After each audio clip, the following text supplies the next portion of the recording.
So today, lads, we're going to be talking about what ESPN said about Kaitlyn Clark. And like, I've seen this a couple of times. I'm like, I actually, there's no malice in this. There's absolutely no malice in what they've said right here. But this for me is it's just kind of weird. It's just kind of some weird stuff when it comes to the way that they're like talking about Kaitlyn Clark, and it's like Kaitlyn Clark. Like, the reality of the situation is that Kaitlyn Clark got a lot of people into watching women's basketball, absolutely, and there's a lot of other things that helped. And women's college basketball was always kind of big, but UConn was big. Certain teams were big and relevant. Whereas what Kaitlyn Clark has done now is Kaitlyn Clark she came up through Iowa. She chose to go to Iowa. And then it also helps that Juju went to USC, who at the time were not this powerhouse. It's helping right now that Michaela Blakes is at Vanderbilt, that Audie Crooks is getting viewership. Like, women's college basketball is booming. It's absolutely booming. And it's booming in a way that more than 2 or 3 teams matter. And it's not just UConn versus Tennessee anymore.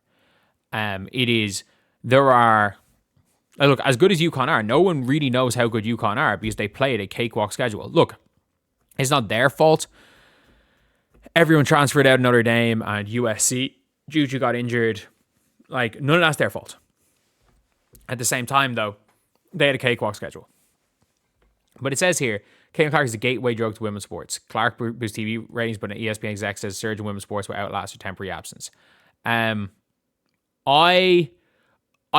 think that a lot of women's basketball is people coming for Kaitlyn Clark and staying because they enjoy the rest of it. I think do you want to know the reason why? Do you want to know the reason why in college basketball that boost has been more prominent than in WNBA?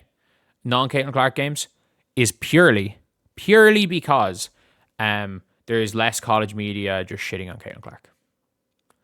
Like, if you are a fan of Iowa, you'll watch Iowa. Like, Iowa, the second most watched team. UConn fans are UConn fans. People are watching full Wiley. Because people talk about basketball. There's more basketball talk than women's college basketball. It's just a pity when it comes to the YouTube channel that, for me, it's not doing as well. Because I would love to talk about a lot about what Michaela Blakes is doing and stuff. But it says here, I say this in quite most positive way possible. Kaitlyn's gateway drove people to women's sports. The VP of Women's Sports Programming says, if that brought you in, I'm going to keep you here. She continued, I'm not going to make you silly if you don't get it or still think, oh, is this rating because of Kaitlyn Clark effect? Well, she's been out of college basketball a long time and tell you what, it's more than that. And it's okay if you come by the way of her, and now I'll tell you why it's necessary for you to stay here. I mean this in the least condescending way. I actually I enjoy watching women's college basketball because the players are there for multiple years. I've always been of the opinion, and I've always said this even watching basketball as a kid, like, even a lot of my friends would kind of, National Cup weekend, they would just say, kind of watch, we'll watch the men's game. We don't care about the women's game. And I'm like, my logic was always just ball is ball. Like, throwing a ball in the hoop is throwing a ball in the hoop. It doesn't really matter who's playing it. Like, I sit there in the summer. Like, I used to sit there in the summer. I'm not joking. Like, I used to have a shitty desk job where I was just inputting data. I would have my phone on the FIBA channel and watch the FIBA European Championships, whatever age it was, 16s, 18s, 20s, just having ball on there. Like, there is, let's be real, for me personally, I have like an unhealthy obsession with the sport of basketball that if it wasn't my job and doing stuff around basketball wasn't my job, it would be a concern. But thankfully it is my job, so it's actually very helpful. But like, Kaitlyn Clark, I've watched a bit of WNBA. I would always watch it in the summer. But what Kaitlyn Clark did was, again, drag me into creating content in the WNBA, and I'm staying with it because it's enjoyable. Added Kaitlyn Clark went out with an injury, never returned the rest of the season. They had the most viewed regular season WNBA playoffs. Well, yes. Do you want to know why they had the most viewed regular season playoffs? Because the Indiana Fever had way more national TV games, and even like it was some. I'm guessing numbers, but I think the average viewership of a nationally televised game with Kaitlyn Clark playing was like 2.2 million. The average viewership of a Fever game without Kaitlyn Clark was like 1.4 million. And the average of I think it was the average of non-Kaitlyn Clark games was 800k, but I think that included Fever games. So I think it was probably like 650k was the average viewership of a non-Indiana Fever game, which, by the way, like is actually still great compared to where it was. I'm wrong with those numbers, but I'm guessing it was. So it saw 3% overall viewership, and the playoffs, instead of 2 games, the Indiana Fever played 8. That is literally the reason why it had higher viewership. Instead of 2 games, the Fever played 8 games. The finals had lower viewership. The non-Fever games versus other games actually did okay. But like the 3% bump in viewership was literally because there were more games. There were way more games. And the Fever had 40 nationally televised games compared to like 20 something the season before. The comments came on a panel about women's sports that include basketball broadcaster, someone currently calling on rival games. I think every single one will say Kaitlyn's done for her business is comparable. However, people are coming because the product is excellent. They're not leaving. And that is a big thing. You know what? This is like, why could we not have said this from the start? Like, that is a rising tide lifts all boats. Like, I actually don't disagree. I think the product to an extent is good. And I don't think the all around product of, like, look, I mean this when I say this, like, what Kaitlyn Clark is doing is not going to make me want to watch women's soccer, the NWSL. It's just not going to do that. And that isn't going to happen because there's this really weird thing when it comes to women's sports that people are like, oh, you know, are you just a fan of women's sports? And like trying to make that as like, okay, yeah, you know, if you're a fan of women's sports, you're just a fan of women's sports. I'm like, man, it's fucking sports. Like, the WNBA is basketball in the summer, and it's better than Summer League. That is, like, the fact that the WNBA has managed to pretty much be taken seriously enough that general sports fans are watching it. And that's what they just need to do, is they need to convert more general sports fans. The general sports fans are watching Kaitlyn Clark. They need to convert more just general sports fans, because general sports fans like watching sports in the summer. Like, I do personally believe that the World Cup is going to eat into a lot of what the WNBA does in 2026. Kaitlyn Clark or not Kaitlyn Clark. Especially if it's in the USA. But that's one of those things is like, there's this weird kind of obsession with almost treating women's sports like it's a charity case. Like, oh, you know, women's sports, if you're watching women's sports, you have to support all women's sports. I'm like, oh, it's sports. I'm going to support these athletes in the exact same way as I would support the athletes on other teams. And I'm going to be real here. There's no team that I support quite like the Great Leeds United. Like, I'm not flying over to watch any other sports team, men or women, for 8 times a year. That's just not something I'm going to do. I'm going to the World Cup. I can't go to the first cup. I can't go to the group games because it's one of my best friend's weddings. So I can't go to them, but I'm going straight from there. I'm going straight from there to Berlin. I'll be at the World Cup. So, like, I'll be still watching the close games. But, like, as a general sports fan, I like the fact that the players compete. I like the fact the regular season matters. I like the fact that because, like, the product isn't that bad. Like, if you can watch low-light compilations, it is what it is. But the product in general isn't that bad.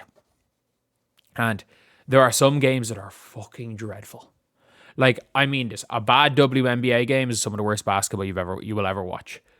But how many there were maybe 10 bad games, like, not maybe 10, there's 10% of games are bad, but that's in every sport. But obviously it says here, example compared mispronunciation, says she sees more pressure broadcasters getting names right. As example, she compared pronouncing Breanna Stewart. Breanna rhymes with banana, not fauna. Breanna Stewart, and pronounced Stephen Curry like Stephen Curry.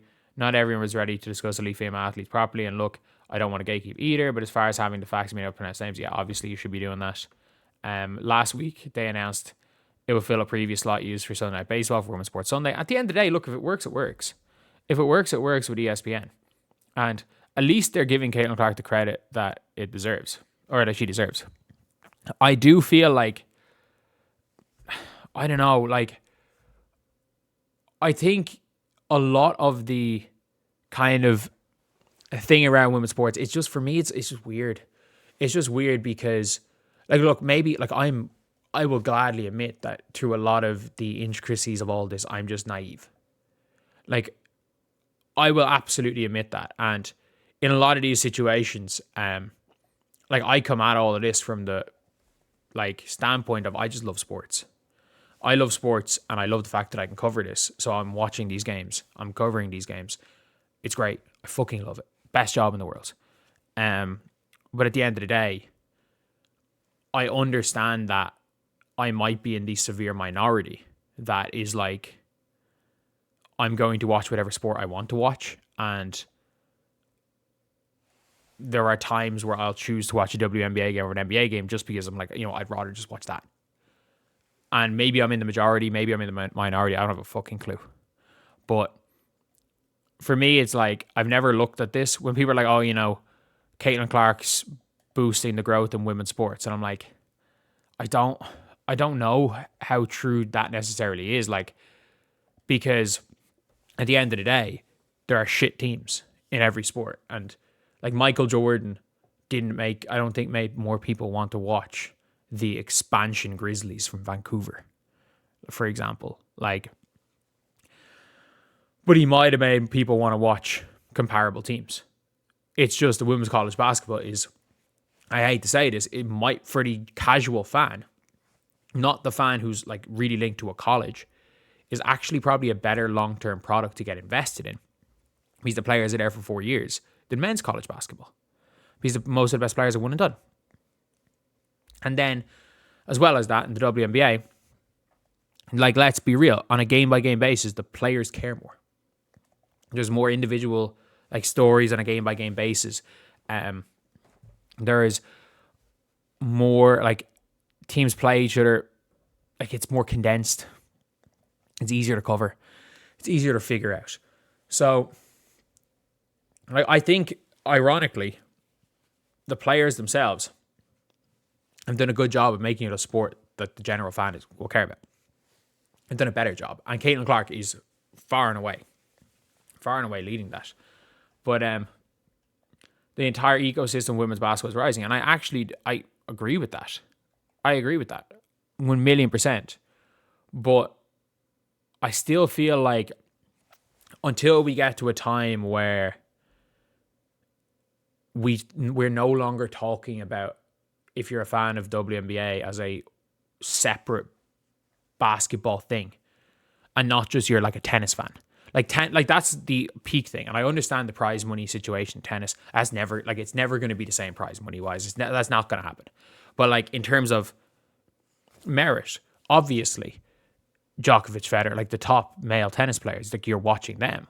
But like, no, very few people, maybe it's different in America, but like as someone who grew up, tennis was my first sport. Like, so I watched every bit of tennis, man or woman, it was just whatever was on. And like, if you were watching tennis, it was, okay, yeah, I'm a fan of tennis. Not specifically one gender or another. And I think when it comes down to it, I think there's so much of this weird pressure on lumping all women's sports together as, for lack of a better word, some like social justice, or if you want to talk about at its most cynical, you can say like a charity case. When the reality is that the money, because of the revenue structure of the league and when it is and everything, will never be the same in terms of like salaries. But you also have to take into account that in terms of taking seriously, like we're now at a stage where Age is taken seriously as a basketball player in the world. Like back in the day, it was literally just Taurasi. And that's just because she had the Kobe sign off. But like nowadays, Kaitlyn, you're seeing people talk about Leah Boston, what Paige is doing. And some of Paige's highlights are fucking insane. What the likes of, obviously Kaitlyn, Aja, Sabrina, when she did in the 3-point contest, there is a level of like legitimacy that has now happened in the grand scheme of things that hasn't really happened in any other sports. And ironically, when it comes down to it, for women's football, I think FIFA has actually done a really good job. What they did with 2K have gone out of their way to make the female basketball players as shitty as possible, like unusably shit. Whereas in FIFA, Claudia Pina runs the fucking game, so everyone knows who she is. But yeah, it's just a weird thing. So anyway, yeah, that is it from ESPN. I just want to talk on this general topic because I'm actually kind of happy that ESPN are giving Kaitlyn Clark some credit, because it wasn't that hard to have done it in the first place. Like ESPN a couple of years ago had what's her name coming out and saying like has come out of their way, like going out of their way to say that the fans are ruining the WNBA. Like ESPN has changed a lot. But anyway, see you guys.